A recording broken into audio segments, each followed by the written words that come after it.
Latest updates ఎప్పటికప్పుడు పొందడానికి big TV WhatsApp channel follow అవ్వండి. లింక్ డిస్క్రిప్షన్ లో ఉంది. మొదటి 3 రెండోది 2 ఈ 5 చేయలే. మాకు 1 ఇయర్ గానే నువ్వు మమ్మల్ని చేంజింగ్ చేస్తున్నావు, మమ్మల్ని విమర్శిస్తున్నావు.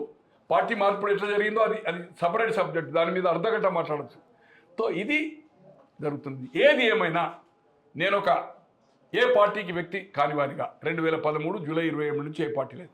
ఈరోజు చాలా తక్కువ సమయము 10 ఏళ్ళు పరిపాలించిండు కేసీఆర్. ఈ హామీలు నెరవేర్చలేదు, ర్యాంపౌట్ కరప్షన్ చేసిండు, వేల కోట్లు సంపాదించిండు. ఈ రోజు నా దగ్గర సాక్ష్యాలతో సాగున్నాయి. నేను పిసిసి నాయకు దీక్ష కూడా 30 ఏళ్ళకు ఆయన చేసిన విటమిన్ చేసిన 30 ఏళ్ళు చేయొచ్చు. నిన్న 25 నుంచి 30 కోట్లు ఖర్చు పెట్టిండు తెలంగాణ అంతా. దివాస్ దీక్ష, చావు నోట్ల తలకాయ పెట్టి వచ్చిండు మా లీడర్ ఉన్నాడు. ఎక్కడ చావు నోట్లో పెట్టినవయా? అగ్గి పెట్టేమో ₹1000 పెట్రోల్, హరీష్ చుట్టూ ఒక 6-7 వేల మంది ఉన్నారు.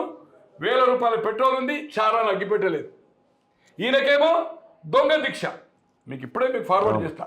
ఇది ఇన్ఫర్మేషన్ యాక్ట్లో నిన్ననే నేను పిసిసి అధ్యక్షుడు మహేష్ గారికి ఇచ్చాను. ఇప్పటి వరకు రేవంత్ రెడ్డి గారికి ఇచ్చాను. నాగర్ సాగర్ బై ఎలక్షన్, జానారెడ్డి గారు 2 సార్లు ఓడిపోయింది కదా బై ఎలక్షన్. ఒక యాదవ్ చనిపోయాడు కదా, వాళ్ళ కొడుకు గెలిచాడు. అండ్ 18లో ఉత్తమ్ గారికి ఇచ్చాను, బిగ్ కవరేజ్. అండ్ నరసింహులు గారికి ఇచ్చాను, దానికంటే ముందు జయపాల్ రెడ్డి గారికి ఇచ్చాను. బట్ ఎవరు అఫీషియల్గా పేపర్లో వచ్చింది కానీ నిన్న అటాక్ చేయాలి. అరే బాబు, ఇది దొంగ దీక్ష, ఈ దీక్ష లేనిది, ఖర్చులు ఏంది, ఇది అట్టాసం ఏంది, పోస్టర్లు ఏంది, డ్రామా ఏంది అని చెప్పాలి కదా. ఎవరు చెప్పడం లేదు.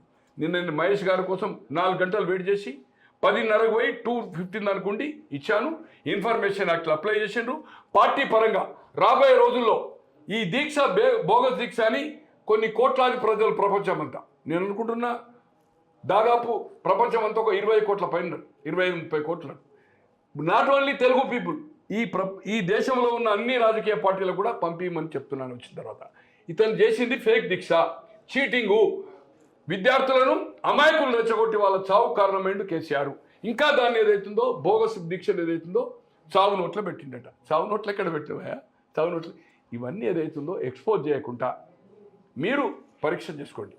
నేను అడుగుతున్న మంత్రులని, ఈ 6 హామీలు ఏదైతుందో సంతకాలు పెట్టి చెక్కులు ఎక్కిచ్చారు. ఏది ఏమైనా ప్రజలను కోరండి. ఇగో మేము అప్పులు ఇంతుంది, వడ్డీలు ఇంత, పెన్షన్స్ ఇంత, మిగిలేదు ఇంత, మేము ప్రజల మీద భారం వేస్తలేము, మాకు సమయం ఇవ్వండి, ఇవ్వడానికి ప్రయత్నం చేస్తాం. ఇవ్వకపోతే ఇది ఇవ్వలేము, పరిపాలన బ్రహ్మాండంగా అందిస్తాము, ఎడ్యుకేషన్, హెల్త్ అని ఒప్పుకోండి. ఇప్పుడు చంద్రబాబు గారు, రామారావు గారు 94లో సంపూర్ణ మద్య నిషేధం చేసాడా? విత్ ఇన్ 1 ఇయర్లో చంద్రబాబు గారు వచ్చి దాన్ని ఎత్తేసారు. సారా మాత్రం ఎత్తేసిండు, బ్రాండీ విస్కింగ్ చేసిండు. ఏం చేసిండు? 1 మంత్ కొన్ని సోషల్ ఆర్గనైజేషన్స్, కొన్ని కుల సంఘాలను పిలిచి కౌన్సిలింగ్ చేసి ఒప్పించి ప్రజలను, ఇది సాధ్యమయ్యే పని కాదు, దీనివల్ల అక్రమ రవాణా అయిపోయి మరణాలు అవుతాయి, లా అండ్ ఆర్డర్ ప్రాబ్లం అవుతుంది, దీన్ని నేను సడలిస్తున్నా అని చెప్పి సారాన్ని నిషేధించి బూట్లెకింగ్ ఎక్కువ జరుగుతుందని బార్లను తర్వాత లిక్కర్ స్టోర్ పిలిచిండు. ఒప్పుకోను. ఇప్పుడు నేను కళ్యాణ లక్ష్మి ఇవ్వలేను, తులం బంగారం ఇవ్వలేను, కౌలు రైతుకు నేను ఏదైతుందో సాధ్యమయ్యే పని కాదు, రైతు కూలీకి ఇస్తా కొంత, మేము ఈ ఒక రాక్షస పాలన పోవాలని మాకు తెలిసిండు కూడా కొన్ని హామీలు చేసినాం. తెలియకున్నాయని చెప్పు. తెలియకుండా మేము ఇదన్నీ బడ్జెట్ పొజిషన్ చూసుకోక ఇన్ని అప్పులు ఉన్నాయనుకోలేదు, ఇన్ని బాకీలు ఉన్నాయనుకోలేదు చెప్పి ప్రజలను కౌన్సిలింగ్ చేసి నీ పార్టీ నిర్మాణం మండల స్థాయిలో ఉంది, జిల్లా స్థాయిలో ఉంది, రాష్ట్ర స్థాయిలో ఉంది, కమాన్ కౌన్సిలింగ్ చేసి మేము పరిపాలన నీతివంతమైన పరిపాలన ఇస్తాము, ఇవి అమలు చేయడము సాధ్యం కాదు, దీంట్లో కొన్ని హామీలు అమలు చేస్తాం. సార్, మేనిఫెస్టో అంటే ఖురాన్, బైబిల్, భగవద్గీత. ఇలా మేనిఫెస్టో చేయక నేను ఎక్కడియో ఏదైతుందో నేను 10 ఏళ్ల కంటే అభివృద్ధి చేసిన అంటే ఇది తప్పు.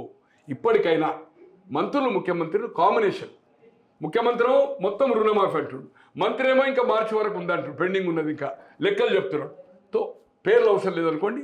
చాలామంది ఇదేతుందో కాంబినేషన్ లేదు కనుక ఖర్చులు తగ్గించుకోండి, ఆదాయం పెంచండి. ఎక్కడైతే లూప్ హోల్స్ ఉన్నదో ఇప్పుడు ల్యాండ్ వాల్యూ ఉంది 30 లక్షలు ఏదైతుందో ఇక్కడ 30 లక్షలు పర్ ఎకర్ ఉందనుకుందాం. ఇక్కడ మార్కెట్ వాల్యూ ఎంత తెలుసా? 5 కోట్లు 6 కోట్లు ఉంది ఎకరం. అట్లే గజం ఏదైతుందో రిజిస్ట్రేషన్ ప్రకారం 10,000కే, ఇక్కడ 1.5 lakh ఉంది. సో దీన్ని రెవెన్యూని పెంచుకోండి, రిజిస్ట్రేషన్లు కానీ తర్వాత మీ దగ్గర ఖర్చులు ఆదా చేసుకోండి. ఈ దేశంలో ఎక్కడ కేంద్ర మంత్రి కానీ రాష్ట్ర మంత్రులకు కానీ విప్లకు కానీ ఎస్కాట్ అండ్ పైలట్ లేదు. 3 బండ్లు ఇప్పుడు 3 ఇన్నోవాలు, ఒకటి ఎస్కాట్ ముందు ఉంటుంది, పైలట్ ముందు ఉంటుంది, ఎస్కాట్ వెనుక ఉంటుంది, మధ్యలో 3 మళ్ళీ డిపార్ట్మెంట్, ఏ డిపార్ట్మెంట్ ఉంటే ఆ డిపార్ట్మెంట్, 3 డిపార్ట్మెంట్లు ఒక మంత్రికి పోర్ట్ఫోలియో ఉంది, 3 డిపార్ట్మెంట్ కార్డు 6 కార్డు. ఇంతకుముందు ఉంది కదా, పక్క పరిపాలన ఉంది కదా, కేంద్రం ఉంది కదా, పంపేయండి, టీం పంపేయండి. ఇది విత్డ్రా చేసుకోండి. డ్రైవర్స్ సాలరీ ఇవ్వాలి కదా, ఫ్యూయల్ కదా, దాంట్లో ఒక్కరు కూర్చోకొని ఒక డ్రైవర్నా కూడా 3 బండ్లు పోవాల్సిందే కదా వెంబడి. మళ్ళీ లోకల్ పోలీస్ స్టేషన్లో అదొక వెహికల్ రావాల్సిందే కదా, ఏ బార్డర్ ఆ బార్డర్. ఇవన్నీ ఆదా చేసుకొని హెలికాప్టర్ ఇంత యూజ్ నేను అనుకుంటున్నా.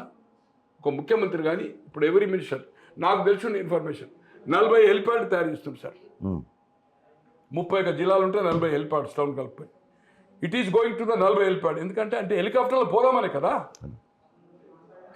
పోదామనే కదా, ఇవన్నీ ఏదైతుందో ఆదా చేసుకొని రేవంత్ రెడ్డి గారు పార్టీని మంత్రిని ఒక కాంబినేషన్, ఒక కోఆర్డినేషన్ కమిటీ, రిటైర్ అయిన రాజకీయాల్లో లేని లైక్ జానారెడ్డి గారు ఉన్నారు అనుభవజ్ఞులు, ఇంకా ఉన్న కాంగ్రెస్ పార్టీలో చాలామంది ఉన్నారు, వాళ్ళు ఒక టీం వేసి ఏదైతుందో ఒక ట్రిప్ ఇదే విప్పులను ఇదే మంత్రులు వేరే రాష్ట్రానికి పోండి. అక్కడ పైలట్ ఎస్కాట్ ఉందా, కేంద్ర మంత్రులకు ఉందా అంటే చేయండి. విప్ ఉన్నది పార్లమెంట్లో ఈరోజు మధు యాస్కి విప్గా పనిచేసాడు. అతనికి ఏదైతుందో కారు ఉండేనా, ఫోన్ ఉండేనా అడగండి. పార్లమెంటు 543 మందికి విప్పు కదా సార్, ఇది 119కి విప్పు కదా సార్. 11 మంది వేసి 11 మందికి ఎస్కాట్లు పైలట్లు 3 కార్లు బంగ్లాలు ఇస్తే సార్. ఈ రాష్ట్రంలో కూడా విప్పులు ఉండిద్దాము. ఎవరిచ్చింది ఇది? కేసీఆర్ చేసిన తప్పులు మనం కంటిన్యూ చేస్తున్నాం. ఇది చేయొద్దని ఏదైతుందో మీ బిగిటీ ద్వారా చేతులు జోడించి రేవంత్ రెడ్డి గారు కానీ మహేష్ కుమార్ గౌడ్ గారు కానీ అందరు మంత్రులు చెప్తున్నాం. సారా సీదా సింపుల్గా ఏదైతుందో మీరు లీడ్ చేయండి. ఇది శాశ్వతం కాదు, మన జీవితమే కాదు. ఇది అట్టహాసాలు మళ్ళీ పోతే మనం ఏముండదు. కనుక ఏదైతుందో పక్క రాష్ట్రాలు ఏమున్నాయి, గతంలో ఏముండే, కేంద్రంలో ఏముంది అనేది ఇవన్నీ చేసుకొని డబ్బులను కొన్ని కోట్లాది రూపాయలు ఆదా చేసి ప్రజాహితం చేయండి. ఏవైతే స్కీమ్స్ మనము అమలు కాని సాధ్యము కాని ఇవన్నీ బడ్జెట్ వేసుకోండి. ఎంత కావాలన్నా ఇంపాసిబుల్.